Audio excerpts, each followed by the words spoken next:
Hello and welcome back to Volatility 411. I'm Kevin Davitt, part of VIX Options Institute, and it's Monday, November 8th.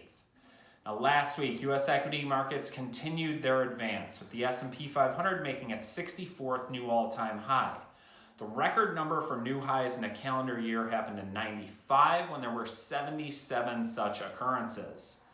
The small cap Russell 2000 arguably stole the show, jumping more than 6% last week as interest rates fell and COVID and employment numbers continue to improve.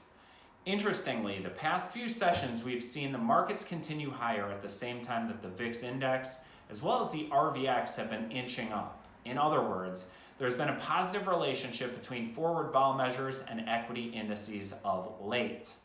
Now, looking at options volume, I'll again call your attention to the Russell 2000.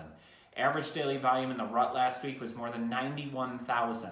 RUT volume has been very strong for the past 2 or 3 months, but that trading was about 160% of recent averages. Today, the S&P 500 and Russell are both higher, with RUT leading the way again. The VIX index is also higher, measuring around 17.25, which is up about 80 cents on the session. The VIX curve remains steep and in contango. That NOV-D spread is about 2 wide. Looking out in time a bit, the January 1917 strike put 1x2 spread went up at 19 cents with the 19 puts trading over. In other words, if you bought one of the 19 puts and sold 2 of the 17 puts paying 19 cents, you risk $19 per spread at expiration on a settle above 19. Now, at expiration, the most it can be worth is 2, so the most you could make is 181 per spread if Jan futures expire right at 17.